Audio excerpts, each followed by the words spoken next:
할렐루야, 샬롬. 6월 9일입니다. 매일 성경 말씀 묵상 주님의 이름으로 시작합니다.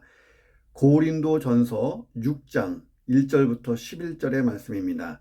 너희 중에 누가 다른 이와 더불어 다툼이 있는데 구태여 불의한 자들 앞에서 고발하고 성도 앞에서 하지 아니하느냐? 성도가 세상을 판단할 것을 너희가 알지 못하느냐?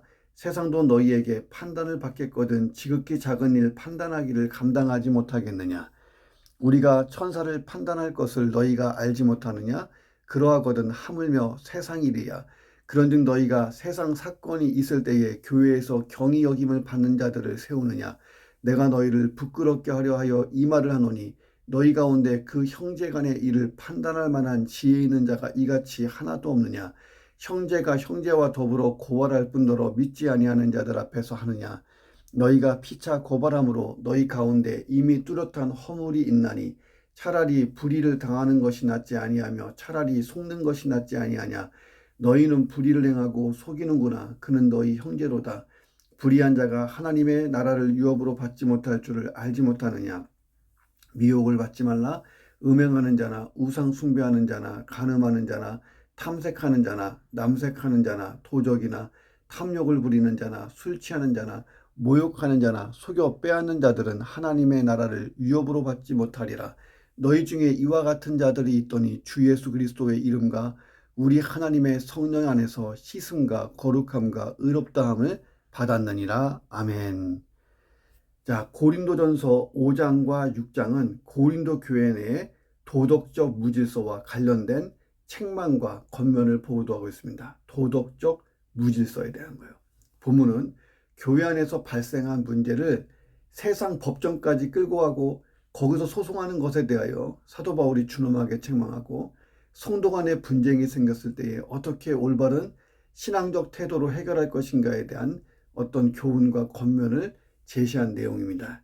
이런 내용을 가지고 본문을 묵상합니다. 첫 번째, 어떻게 성도 간의 법정 소송이 일어났을 때에 세상 법정까지 안 가고 피할 수 있을까 하는 문제예요. 바울은 성도가 다른 성도를 상대로 세상 법정에서 소송해서는 안 된다고 가르치고 있습니다. 자, 여기서의 소송은 다툼이나 갈등이나 어떤 모욕 사건 뭐 그런 거죠. 예를 들어서 큰 피해를 입히는 막 살인, 어떤 큰 사기, 아니면 정말 명명백백한 어떤 반인륜적인 그런 어떤 범죄 같은 이야기를 하는 것이 아니고 사도 바울은 교회 안에서의 다툼이 일어났는데 이 다툼을 교회 안에서 예수 안에서 해결하지 못하고 또 그거를 중재할 사람도 없어서 믿지 않는 자들에게 세상으로 가져가서 네가 옳으네 내가 옳으네 이런 다툼을 지금 얘기하고 있는 것입니다. 사람이 일생을 사는 동안 타인과의 관계에 있어서 서로 시비와 다툼이 없이 산다는 게 사실은 불가능하죠. 모두가 죄성을 가진 인간이잖아요. 자, 비단 이게 세상에서만의 문제가 아니고 교회 안에서도 말싸움, 사소한 말싸움이 이게 번져서 심각하게 대립하고 세상 법정까지 가는 그런 일들이 심심치 않게 일어나기도 한다는 것입니다. 자, 고린도 교회에서도 불완전한 인간들의 집단이요, 그 천사들의 집단이 아닌 고린도 교회도 불완전한 인간들의 집단이었고 천사들의 집단은 아니었다는 것이죠. 자, 성도와 성도 간에도 함께 생활하다 보면 마음에 섭섭하고 억울하고 분한 경우가 있기 마련입니다. 자, 그런데 이 성도 간의 분쟁 문제를 세상 법정 소송으로 이어가는 것, 이건 교회 스스로 덕이 되지 않고 하나님의 영광을 가리는 결과를 가지고 오게 된다. 이게 바울의 주장입니다. 자, 그러면 어떻게 이것을 피할 수가 있을까요? 첫 번째는 내가 좀 억울하지만 억울한 일을 믿음으로 잘 견디는 거예요. 바울은 7절에서 차라리 불의를 당하는 게 낫지 아니하냐. 차라리 그냥 내가 속는 게 낫지 않냐. 자, 이렇게 반문을 합니다. 자, 고린도전서 2장 19절에 보면 부당하게 고난을 받아도 하나님을 생각함으로 슬픔으로 참으면 이는 참 아름다운 것이다. 이렇게 되어 있습니다.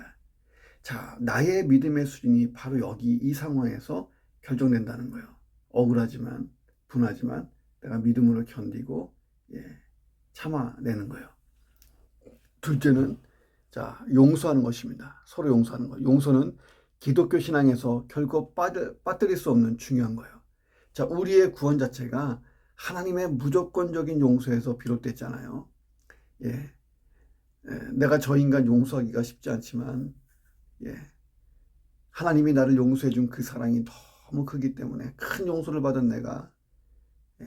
작은 문제에 대해서 그냥 용서하는 거예요. 자, 우리는 영원히 죽을 수밖에 없는 죄인이었는데 하나님의 은혜로 그 죄를 사함받고 구원받았다. 그 큰 은혜를 생각하니까, 예. 사람을 용서할 수 있는 거예요. 예. 그 용서의 끝판왕이 손양원 목사님이었잖아요. 자기의 두 아들을 죽인 그 두 인민군 형제들을 아들로 입양하는 것 보세요. 바로 그 사랑에 기초하여 하나님께 용서받은 그 사랑에 기초하여 형제자매를 용서하는 것. 그 용서는 선택이 아닌 거다. 그리스도인들에게. 셋째, 차라리 세상 법정에 소송하는 게 아니고 하나님께 소송하는 거예요. 이게 무슨 뜻이냐면 용서할 수 없는 어려운 징역에 휘말렸을 때에, 예, 내가 스스로 막 용서하려고 발버둥 치지 말고, 예, 막 세상 법정 찾아가서 막 끝장 보려고 그러지 말고 하나님의 법정을 찾는 거예요. 하나님이야말로 우리의 억울함과 원통함을 해결해 주실 가장 공정하고 참된 심판주가 아니시겠느냐는 거예요. 자, 베드로전서 2장 23절 24절 예수님이 그렇게 하셨다는 것입니다. 욕을 당하시되 맞대어 욕하지 아니하시고 고난을 당하시되 위협하지 아니하시고 오직 공의로 심판하시는 이에게 부탁하셨다는 거예요. 그러니까 예수님은 용서하고 안 하고의 문제는 그냥 내 소관이 아니고, 예, 하나님의 어떤 판단에 그냥 맡긴 거예요. 예. 공의로 심판하시는 이에게 부탁하시며 하나님은 우리의 모든 속사정, 일의 전후를 다 알고 계세요. 그러므로 우리는 하나님께 모든 문제를 내어놓고 가장 선한 해결책을 하나님이 주시도록 간구하는 것도 아주 좋은 방법이라는 것입니다. 혹시 내가 누구와 분쟁 중인가? 이 분쟁 때문에 아주 그냥 세상 법정에 호소하려고 그러든가. 자, 이럴 때 그리스도인이라면 지혜를 가지고 위에 제시한 4가지 방법들을 생각해 보면서 잘 대처해 보시기를 주님의 이름으로 축원합니다. 두 번째, 성도 간에 세상 법정에서 다투지 말아야 될 이유가 뭐냐는 거예요. 이유가. 자, 본래 그리스인들은 이 그리스 사람들은 소송을 좋아하는 민족이었어요. 예, 옛날 헬라 시대 때부터 그리스 세계의 각 도시마다 법정이 있어요.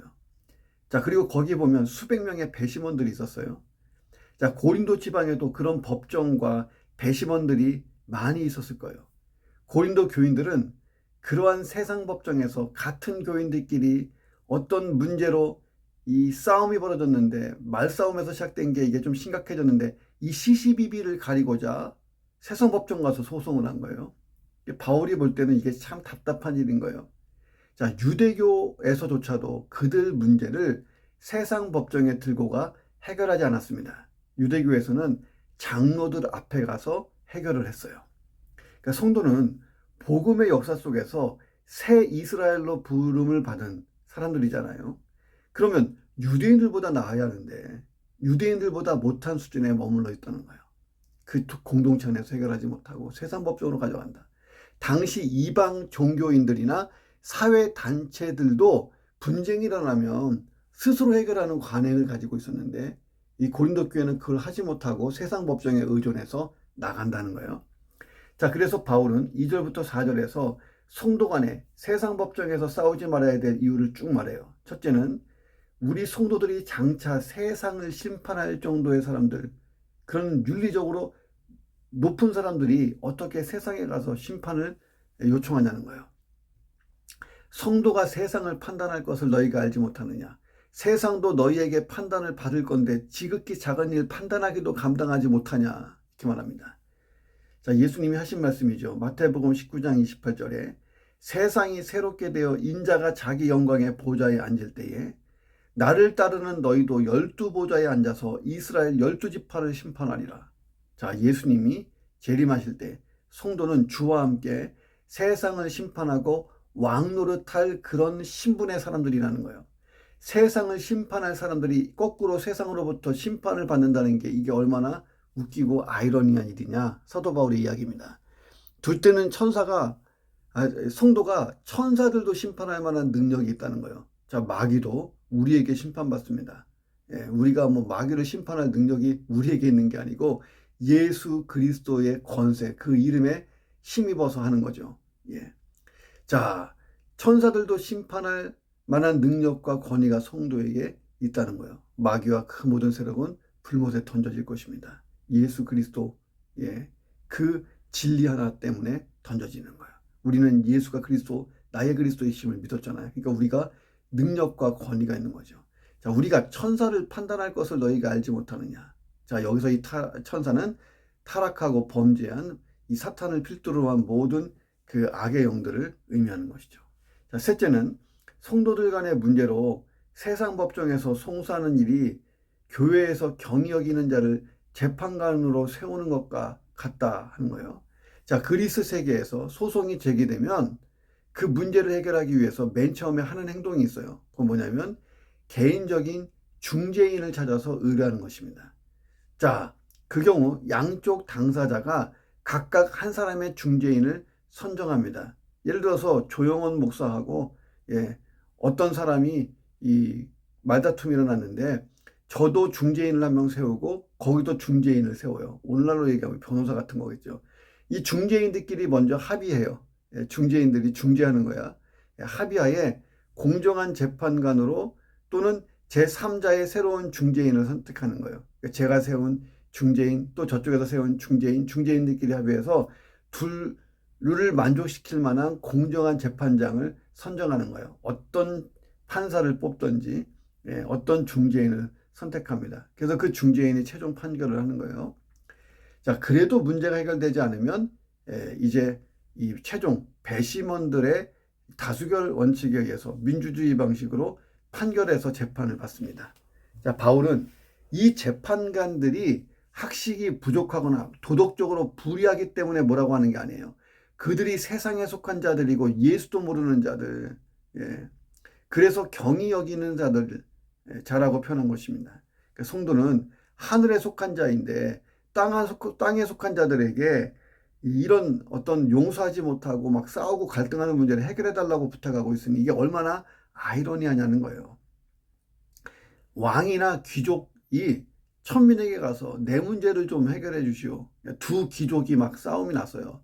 두 귀족이 천민에게 가서 야, 이거 좀 판결 좀 해달라고. 이게 얼마나 재밌는 일이에요.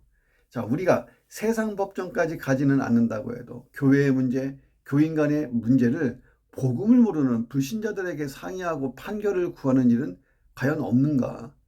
자, 물론 불신자들 중에서 이런 문제를 지혜롭게 풀 수 있는 사람 많이 있죠. 자, 그러나 우리가 하나님이 교회에 주신 영광을 생각하고 성도의 지위를 생각하고 하나님 나라를 확장하는 일과 관련하여 생각해 본다면 이것은 교회 안에서 잘 해결하는 것이 지혜로운 것이죠. 복음 전도의 길이 막히지 않도록. 자, 불신자가 풀 수도 있지만 그러기 전에 먼저 교회가 풀 수 있으면 얼마나 좋냐는 거예요. 사도 바울은 그게 원칙이고 그게 우선이 아니냐는 것입니다. 자, 우리 교회가 그런 지혜로운 교회, 사랑이 많은 교회, 용서하는 교회, 품는 교회, 섬기는 교회가 되기를 주의 이름으로 축원합니다. 세 번째, 이 성도 간의 문제는 결국은 영적 가족 간의 문제이기 때문에 가족 안에서 잘 풀어야 되는 거예요. 자, 6절 8절에서 바울은 고린도 교회의 싸움 문제를 법적인 문제가 아니고 주 안에서 하나된 형제끼리의 충돌, 문제라고 말을 합니다. 가족 간에는 갈등이 있을 수 있잖아요. 자, 그런데 가족끼리의 문제는 가족 내에서 해결해야지 이것을 법정까지 가져간다는 것은 웃기잖아요. 아버지가 아들을 고소하고 아들이 형제자매를 막 고소하고 엄마를 고소하고 막 그런다고 해보세요. 자, 사랑과 용서로 해결할 수 있는 게 그래도 가족이잖아요. 자, 그런데 고린도 교회 성도들 사이에는 아직도 영적인 가족, 신앙적인 가족이라는 공동체 의식이 없었던 것 같아요. 그 안에서 해결 못하고 세상 법정으로 가잖아요. 바울은 8절에서 세상 법정의 재판관에게 이 일을 맡기는 것을 한 형제에 대해 불의를 행하는 것이고 속이는 것이라고까지 말합니다. 자, 만일 세상 법정에서 한 성도가 재판에서 옆에 있는 성도를 이겼어요. 그렇게 가정을 해보세요. 그런 경우 재판에서 진 성도는 물심양면으로 큰 손해를 보고 상처를 입을 거예요. 뭐 그 교회를 떠나겠죠. 예, 창피해서 떠나기도 하고 분해서 떠나기도 하고 얼굴 보기 싫어서 막 떠나겠죠. 자, 바울은 재판을 해서 이긴 자가 된다면 그것은 형제에게 사랑을 행하지 않는 불의한 일을 행하는 것이다 라고까지 말해요. 형제된 성도에게 불이익을 주는 부당한 처사라고까지 말합니다. 자, 재판의 진성도 과연 얼굴을 들고 교회에 나올 수 있을까? 결국 신앙생활을 포기하는 단계까지 이룰 수 있습니다. 사실 저도 이와 유사한 일을 봤어요. 교회에서 상처 입고 교회를 떠났어요. 뭐 세상 법정까지 가지 않았지만 누군가에게 상처 입고 교회를 떠났는데 이 사람이 다른 교회 가서 신앙생활을 잘하면 좋은데 아예 교회 다니기를 포기하고 더 나가서 예수 그리스도를 포기한단 말이에요. 이게 예, 형제 자매를 실족하게 하면 예수 말했잖아요. 연자맷돌을 목에다가 걸어서 던지는, 바다에다 던져버리는 사악한 일이라고요. 예. 자, 그러면 교회는 주 안에서 형제를 상실한 한 형제를 그냥 절망 가운데에 멸망으로 내보낸 이 냉랭한 교회로 전락할 수 있다. 사도 바울이 그런 얘기를 하는 것입니다. 아브라함은 목초지 때문에 조카 롯과 다투게 됐죠. 롯에게 좋은 목초지를 아브라함이 양보해요. 그 분쟁을 그치게 했습니다. 왜? 가족이니까요. 가족 간의 문제는 얼마든지 화평하게 해결할 수 있는 게 성숙한 가족이잖아요. 만일 지금 다투고 있는 성도들이 있다면 그가 나와 어떤 관계인지를 먼저 생각해 보는 거예요. 그는 그리스도 은혜 안에서 나와 형제된 사람, 형제자매 된 사람이에요. 하나님 아버지의 우리가 자녀들이라는 거예요.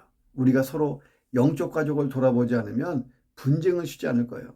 하나님은 롯에게 목초지를 양보한 아브라함을 어떻게 해요? 더 번성하게 하시잖아요. 주의 교회와 주의 이름을 위해 손해보는 것, 이것은 하나님이 반드시 만회를 해주신다는 거예요. 성도 간의 문제를 법정으로 가져가는 것은 이미 패배한 것이다. 그 교회는 이미 패배한 것이다. 사도 바울은 얘기하는 거예요. 7절 너희가 피차 고발함으로 너희 가운데 이미 뚜렷한 허물이 있나니 차라리 불의를 당하는 것이 낫지 아니하고 차라리 속는 것이 낫지 않냐. 자, 이미 뚜렷한 허물이 있다 할 때 이 허물은 패배라는 의미가 담겨 있어요. 결국은 형제 간의 사랑을 잃게 되는 거고 패배라는 거예요. 왜? 사탄의 묘혹에 걸려 다툰 일이고 그 다툼 결과 다 같이 패배자가 되고 불신재판관이 교회를 업신여기고 세상이 교회를 웃기게 보고 야, 교회가 싸워서 지들끼리 싸우는데 자기들끼리 해결하지 못하고 우리들에게 가져온다. 교회가 세상에게 패배하는 것이라고까지 사도 바울이 말하는 것입니다. 자, 그러므로 성도 간의 문제로 세상 법정에서 송수하는 일, 이 자체로 이미 재판에서 이긴 자도 진 자도 다 패배자다 하는 거예요. 자, 오늘 내 삶은 패배자가 되지 않기를 주의 이름으로 축원합니다. 네 번째, 복음에는 최악의 사람을 최상의 사람으로 바꾸는 능력이 있다는 거예요. 바울은 11절에서 고린도 교회 성도들이 불신세계 속에서 살아갔을 때의 모습, 그리고 그리스도 안에서 변화된 새 사람으로 살 때의 모습을 대조시켜주고 있어요. 자, 너희 중에 이와 같은 자들이 있었지 않냐? 주 예수 그리스도의 이름과 우리 하나님의 성령 안에서 씻음과 거룩함과 의롭다 하심을 받게 됐지 않았냐? 자, 너희 중에 이런 자들이 있었는데 지금은 자, 주 예수 그리스도의 이름과 우리 하나님의 성령 안에서 씻음과 거룩함과 의롭다함을 받았지 않았냐? 이와 같은 자들이 있었다 할 때 이와 같은 자가 누구예요? 9절과 10절에서 열거한 최악의 사람들이에요. 음행하는 자가 있지 않았니? 너희 중에 우상 숭배하는 자도 있었어. 간음하는 자, 탐색하는 자, 남색하는 자, 도적, 탐욕을 부리는 자, 술 취하는 자, 모욕하는 자, 속여 빼앗는 자들, 이런 사람도 있지 않았니?